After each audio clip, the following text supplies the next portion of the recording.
Olá pessoal, Nelson aqui para mais uma edição do Explicando o Ataque, pegando carona aí no espaço aqui do pessoal do Papo Binário, sempre agradecendo aí o espaço para a gente falar um pouquinho aí sobre alguns ataques, explicando como é que eles funcionam, para que eles, o que está por trás desses ataques, quais são as ferramentas que existem para explorar, como é que elas funcionam, para que elas servem, como é que a gente pode explorar isso aí ao máximo, né? Então vamos tentar falar um pouquinho sobre, a ideia de hoje é falar um pouquinho sobre um ataque que ficou bem popular aí no finalzinho de 2013, início de 2014, que chama Heartbleed Attack, que é uma tradução aí ficaria algo como coração sangrando.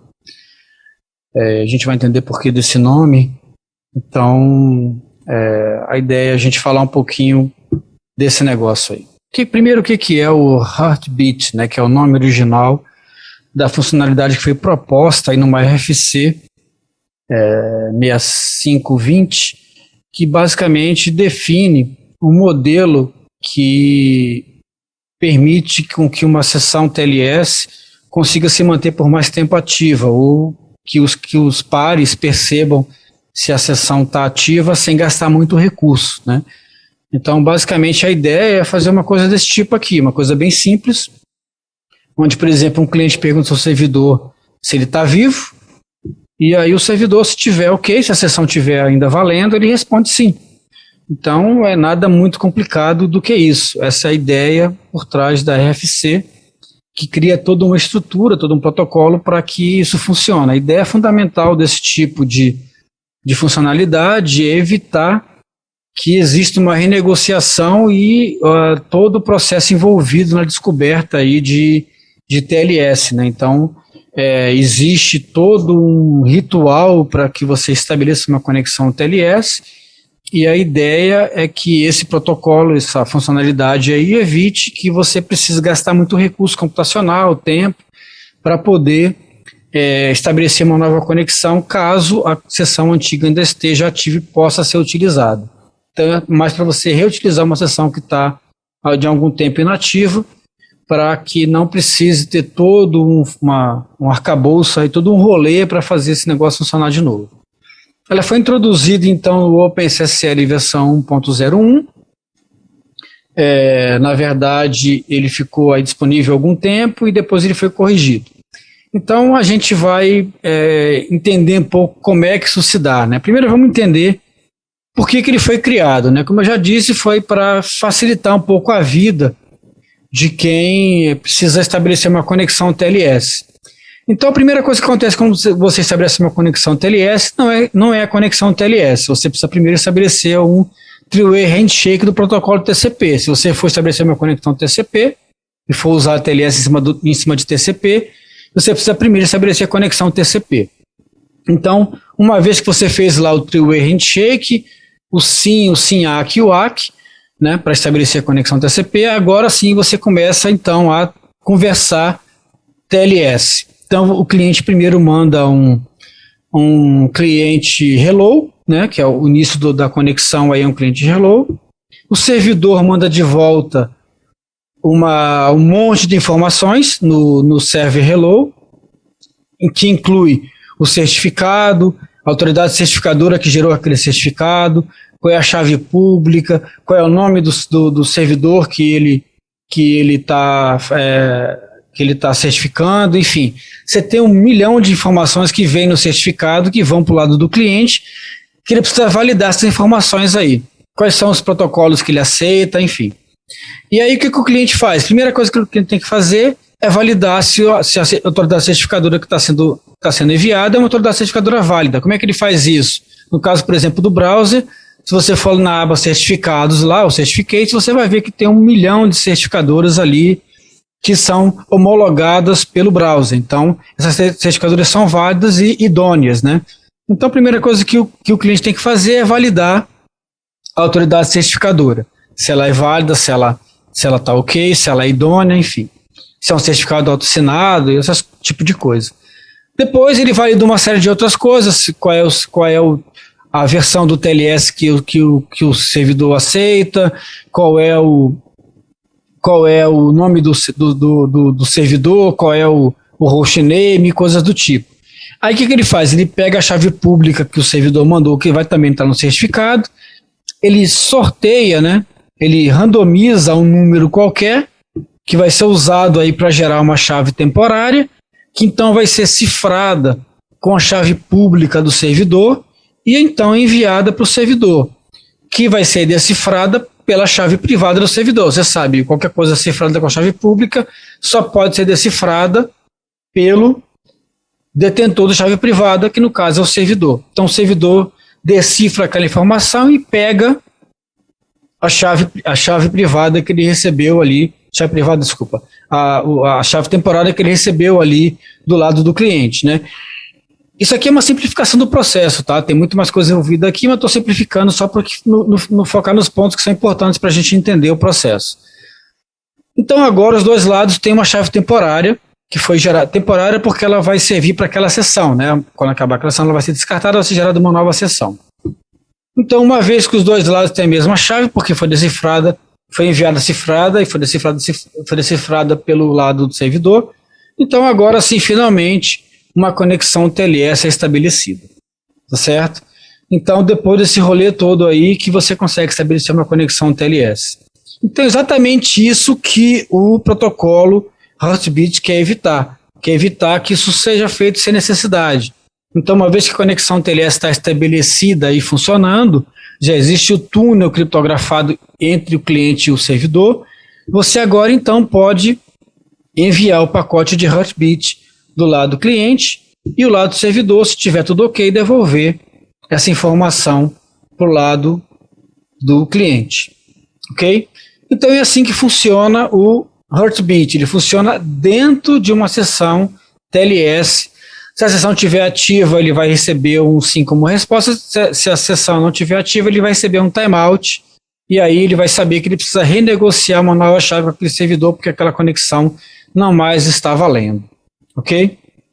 Vamos dar uma olhadinha, então, num programa que faz a verificação do TLS e que faz a resposta, né? Que dá a resposta lá. Se eu não me engano, é o D1 sublinhado buff.c, que está lá no OpenSSL. Então, se você for lá na área do OpenSSL procurar, você vai achar esse cara lá. Não esse, porque esse já foi corrigido, é a versão antiga. Se você pegar uma versão antiga, esse cara vai estar desse jeitinho lá. Basicamente, o que ele faz? Ele pega o payload, que é a quantidade de bytes que o cliente disse que a palavra que ele mandou para cá tem, e aí ele pega o dado que ele recebe do lado do cliente e simplesmente manda esse negócio de volta para o servidor. Então ele pega o dado que ele gerou do cliente lá e coloca numa variável chamada PL, e ele simplesmente copia o que tem em PL para uma variável chamada BP que ele alocou aqui em cima. E como é que ele alocou essa variável?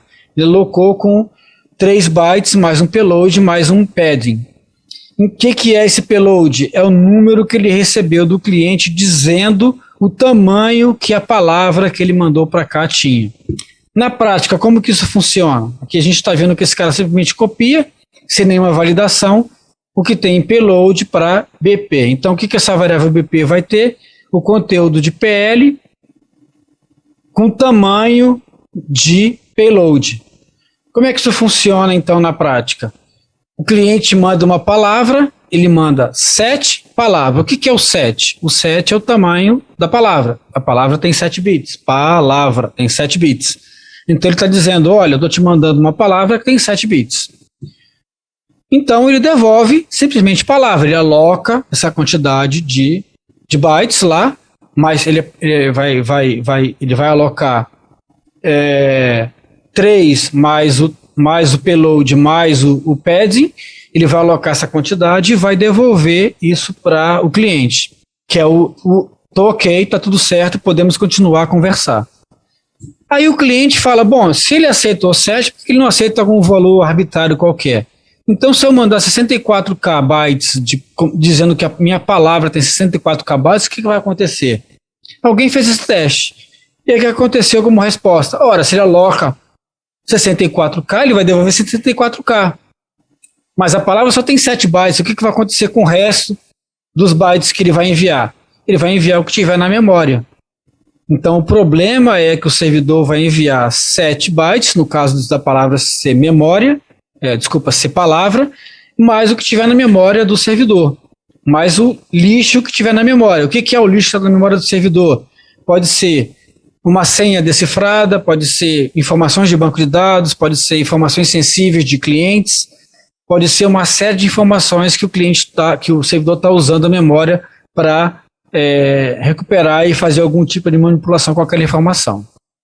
Então aí você tem o problema. O problema é exatamente esse, quando um cliente manda uma quantidade maior do que o esperado para a palavra que ele está mandando, e o servidor não testa, e aí manda de volta uma quantidade muito maior de informação, sendo que ele está mandando o que está na memória, e ele pode mandar informação sensível da memória.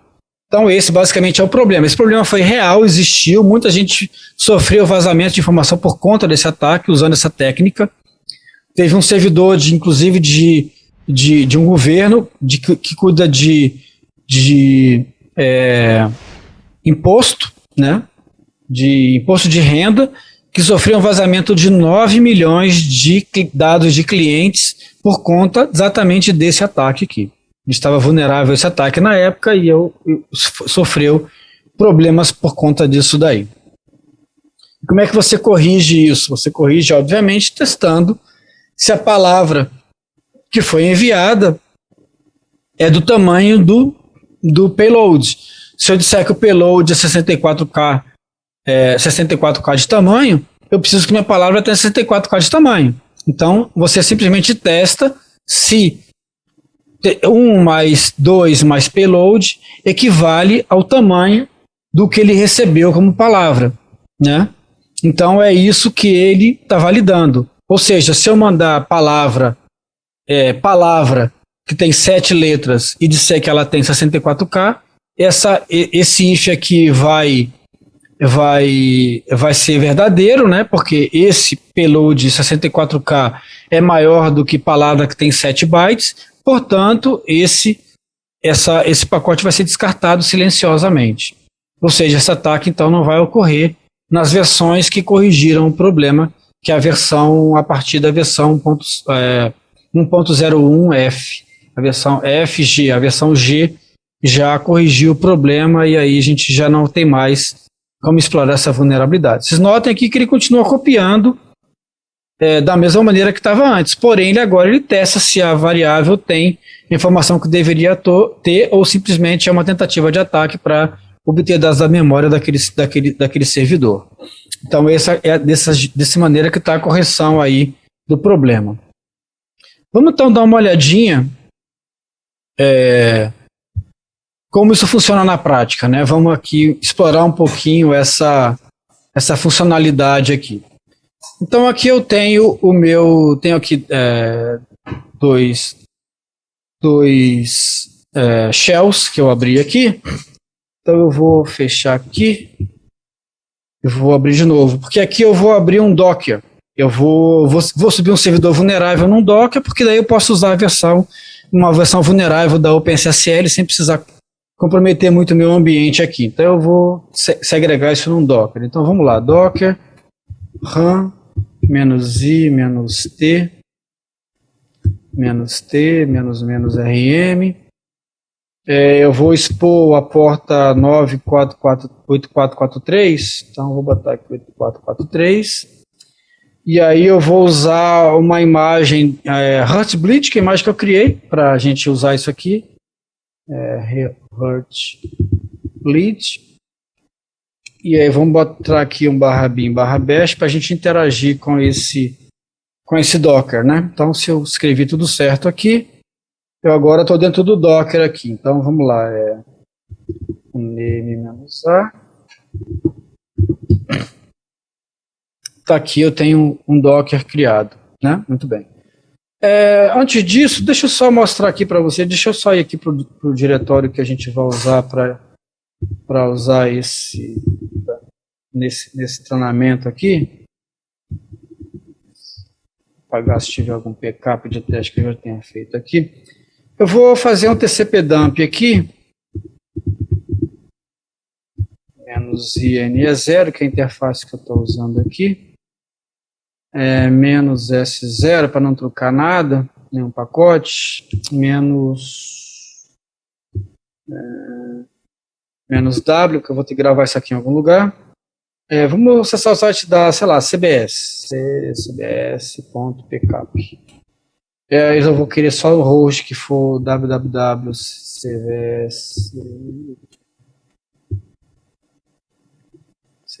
cbs.com e a porta for 443. Tá?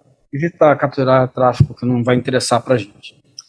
Só para a gente ver como é que se dá o início da conexão aí, para a gente falar um pouco sobre isso. Se eu fiz tudo certo, está aqui, vamos abrir um browser qualquer aqui, só para a gente ir lá na CBS, cbs.com. Então tá lá, acessei o site da CBS e tal, beleza, tudo certinho. Se correu tudo bem, eu capturei o que eu precisava, que era o início da conexão TLS. Então vamos dar uma olhada aqui, só para a gente ver se está tudo certo. Shark -R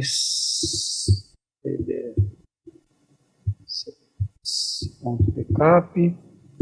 Vamos ver se eu capturei os pacotes aqui, capturei um monte de pacote, está aqui TCP dump, tá aqui tsecret, TLS e tal, beleza. Tá, capturei o que precisava. Vamos olhar aqui no Wireshark, que fica mais fácil de ver o que a gente quer ver.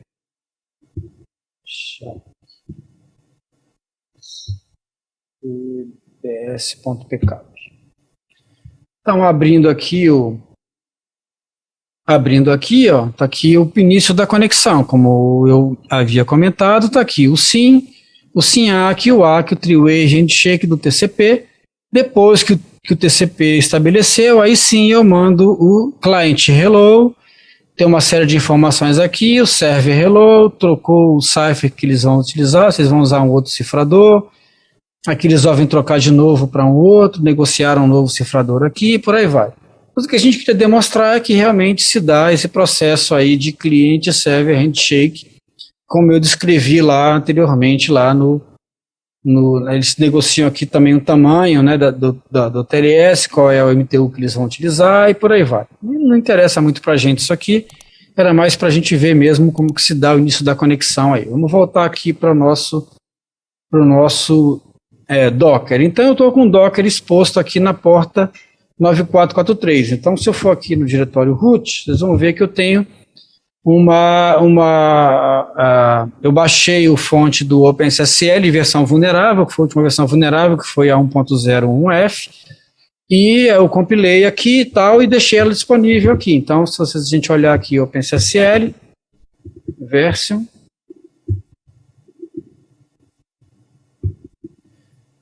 vocês vão ver que é a versão vulnerável, a versão 1.01F, de 2014, né? Logo depois ela foi corrigida para a versão 1.01G, que aí já corrigiu esse problema. Então eu tenho aqui uma versão vulnerável, então eu criei aqui duas chaves, dois PENs, eu criei um certificado, eu criei uma chave privada para esse PEN, né? Então eu vou precisar da chave para poder decifrar o que o cliente mandar e coisas do tipo. Então aqui aí no SESH está minha chave pública, e no arquivo PEN está minha chave privada. Então eu vou usar o próprio OpenSSL para servir de servidor. O OpenSSL, vou usar a função server dele, sserver, -p, vou botar na porta que eu expus lá do Docker, 8440, -key, a key.pen, que está aqui, e a -cert é a cert.pen, que também está aqui. Eu vou vou pedir para ele se parecer que é um servidor web, né? Então eu vou usar aqui o protocolo www para ele simular um servidor web aqui. Então, se eu não errei nada, esse é o nosso servidor. Errei alguma coisa, vamos voltar aqui ver que eu errei. é menos port aqui. Tem menos P, menos port. Então tá aqui, tá pedindo para eu dizer qual que é a senha. Ele deu um erro aqui, provavelmente eu errei alguma coisa aqui.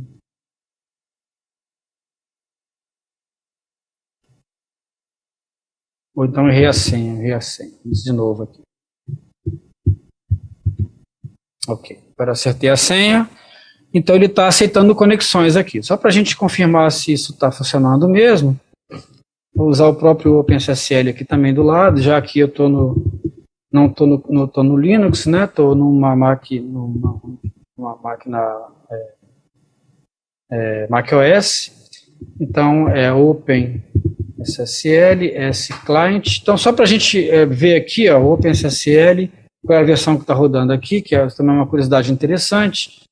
Ele está rodando a LibreSSL, que foi exatamente um fork que o pessoal do OpenBSD fez justamente quando surgiu essa vulnerabilidade do Heartbleed, né? Então, coincidentemente, foi exatamente essa vulnerabilidade que forçou o fork da OpenSSL na LibreSSL, que foi construída pelo pessoal do OpenBSD, que é um pouco mais restrito em relação à segurança, dá um pouco mais de atenção à área de segurança, e aí eles falaram, bom, esses caras do OpenSSL não estão garantindo muito o SSL, vamos fazer a nossa própria versão aqui da OpenSSL.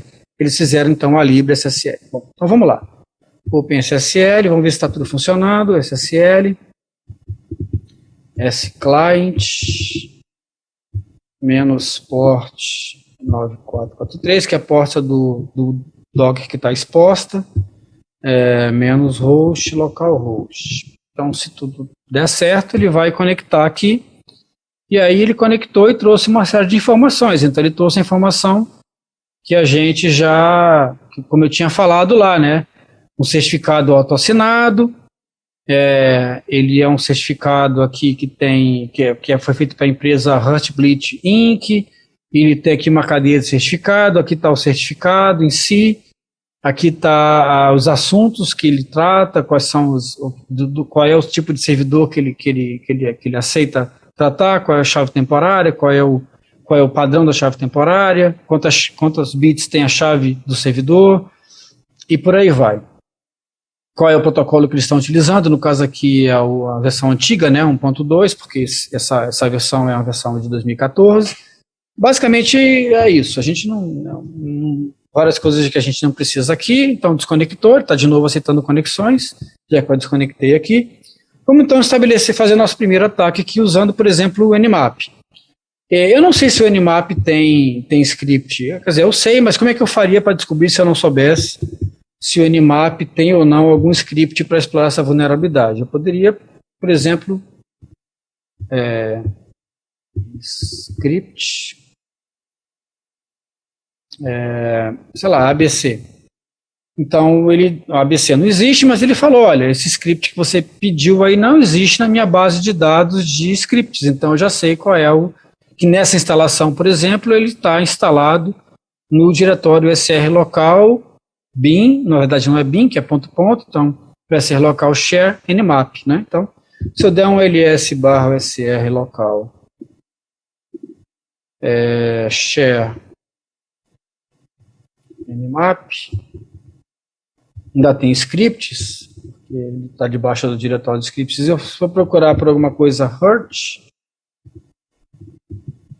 tem lá um cara chamado SSL Heartbleed, que é exatamente o nome da vulnerabilidade, do ataque, né, como ele ficou conhecido.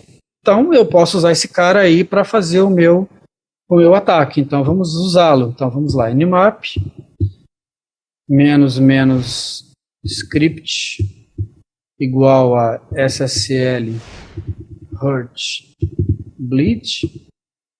Eu vou dizer para ele que eu estou na porta 443, que é a porta que está exposta do Docker. E, basicamente, eu tenho que dizer qual é o servidor, né? Então, local host, que está só uma porta do Docker exposta aqui como ele chega como local host, né? Então, beleza. Eu vou rodar aqui. Ele me falou que acessou aqui e tal. ele falou que está vulnerável. Ora, né? Eu já sabia, essa informação eu já tinha, mas eu preciso de mais detalhes. Então a gente está aqui para ver como é que as coisas funcionam, né? Não só para rodar ferramentas. Então a gente vai fazer o seguinte: a gente vai pedir para ele mostrar tudo que o script está fazendo. Então agora eu vou ter vou usar o mesmo comando, só que agora eu vou dizer para ele, me mostra aí o que você está mandando, o que você está recebendo de volta. Então, inclusive, agora eu vou ver, inclusive, o que está na memória desse servidor aí, né? Se tudo der certo aqui, agora sim, agora ele mostrou vários 00, porque a memória está zerada, né? Porque não tem nada rodando nessa máquina, é só um dockerzinho. Mas tem coisas interessantes para a gente ver aqui, como por exemplo, olha, aqui se deu o ataque, então a gente está vendo aqui que ele mandou para a porta 9443, e ele mandou, a palavra que ele mandou para lá, né, a string que ele mandou para lá, está aqui, ó, nmap /heartbleed, ou seja, nmap e o nome do script que ele rodou para fazer o ataque. Mas ele tem alguma outra coisa interessante aqui para a gente ver. Como a gente já tinha visto, o que o cliente manda? Como é que o protocolo funciona? Ele manda a quantidade de bytes e a palavra em seguida. Então, se a gente olhar aqui, né? Vamos ver aqui qual que é o N, não lembro de cabeça, né? Eu lembro, mas vamos olhar aqui, como é que a gente faria para olhar qual que é o N maiúsculo de cabeça, né, na tabela ASCII. Então, se a gente olhar a tabela ASCII aqui em hexadecimal, se a gente olhar aqui, qual que é o N maiúsculo? Então, vamos olhar aqui, N maiúsculo, 4E. E o segundo é o M minúsculo, né? Vamos ver qual que é o M minúsculo aqui. M minúsculo é o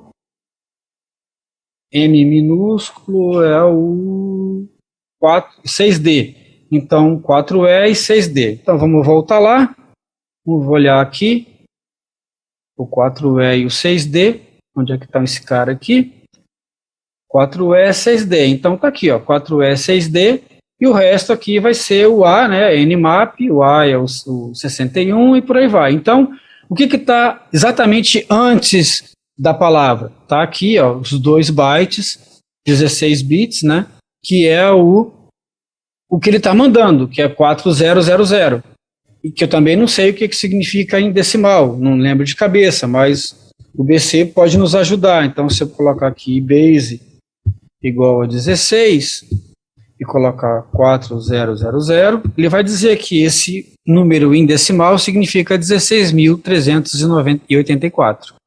Então, essa é a quantidade de bytes que o Nmap está mandando para o servidor. Então, se eu quiser fazer alguma medida restritiva, alguma assinatura para esse ataque, posso simplesmente colocar lá nmap, SSL Heartbleed e que mande o tamanho de 16.584 ou 4F00.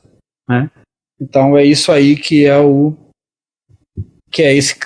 como esse cara funciona.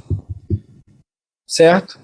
Bom, vamos dar uma olhada então em um outro cara aqui, vamos dar uma olhada no Metaxploit. Como é que o exploit interage com esse ataque aí, né? Primeira coisa que a gente precisa saber é se ele tem algum script para explorar essa vulnerabilidade aí, né? Então, a primeira coisa que a gente precisa fazer é verificar. A primeira coisa que a gente fez lá com o Nmap, né? Verificar se existe alguma coisa aí, bleed, por exemplo. Então, tem bleed, tem aqui, então tem um scanner, auxiliar, scanner, HTTP, Apache, não, isso aqui é para Apache, não, a gente não quer isso, a gente quer um servidor que explore a vulnerabilidade como um todo. Então tem aqui auxiliar, server, OpenSSL, Heartbeat, client memory, não é isso também que a gente quer, é isso aqui, auxiliar, scanner, SSL, Heartbleed, ou seja, é esse que a gente quer, então a gente vai usar esse cara aí. Então use 2. Então a gente vai usar esse script para fazer o nosso ataque aí. Então a gente já tem essa informação, vamos ver o que mais que a gente precisa informar para o script para ele poder funcionar. Então eu preciso setar o rhost e a porta, porque a porta está 443 e eu não E a gente botou uma outra porta lá, então a gente precisa mudar a porta também. Então vamos passar só aqui para cima para a gente ver. 7 rhost, localhost, e 7 rport 8443. Só que a gente também precisa ver como é que ele interagiu. Então, se eu quiser ver todos os passos aí que foram utilizados para explorar essa vulnerabilidade, eu vou setar aqui o modo verbose. Verbose true. Então, setei o modo verbose para true. Então, agora eu posso rodar o meu script aí, ver o que ele vai me trazer de resultado. Então, se eu rodar aqui, host, vamos ver aqui, fiz errado aqui.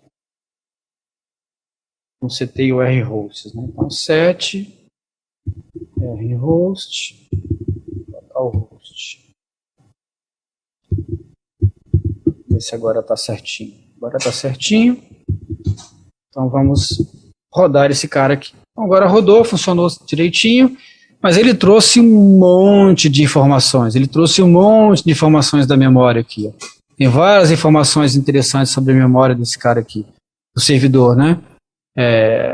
Interessante no sentido de que ele trouxe um monte de outras coisas que o outro não trouxe. Então tem aqui, ó, IP6 loopback, IP6 cache, tem um monte de informações aqui do que está na memória do servidor que ele trouxe, mas quanto será que ele trouxe de informação? A gente sabe que o tamanho máximo desse, você pode colocar em 16 bits, né, 2 bytes é 65.535. Então, ele pediu exatamente esse tamanho aí. Então, ele pediu o tamanho máximo de informações que ele podia pedir numa única requisição. Então, o Metaxploit, ele fez aí, aqui está o protocolo, então você está vendo aqui a mesma coisa. Estabeleceu a conexão, cliente hello, server hello,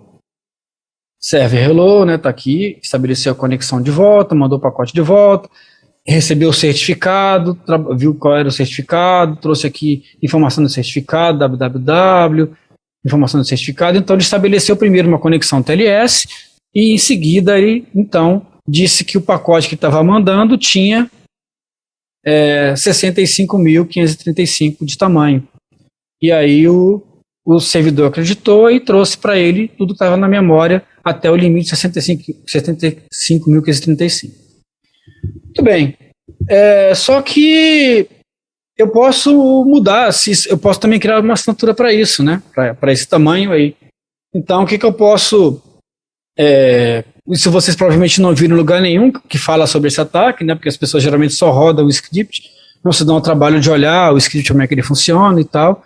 A gente vai ver que existe lá uma variável. Você pode setar com o tamanho que você quer que seja enviado e que seja, então, trazido de volta da memória do servidor. Então, se você usar uma variável aí chamada heartbeat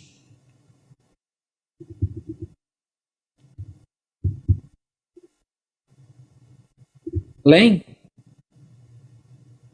se eu colocar, por exemplo, 8.000, ele vai, então, agora na hora que rodar, se eu fiz tudo certinho, eu errei alguma coisa, que eu escrevi de errado aqui.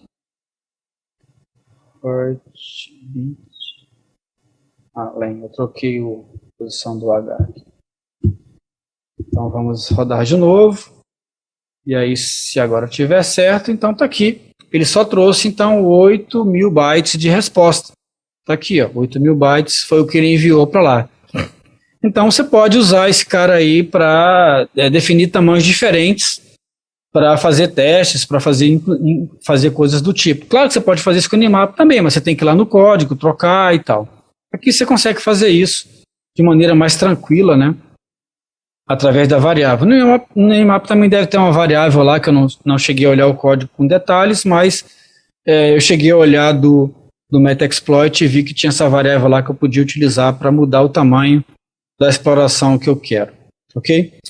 Então, mais ou menos isso encerra aí a nossa explicação para esse ataque. Espero que vocês tenham conseguido acompanhar tranquilamente. Aí, só para finalizar aqui, né, a, a explicação lá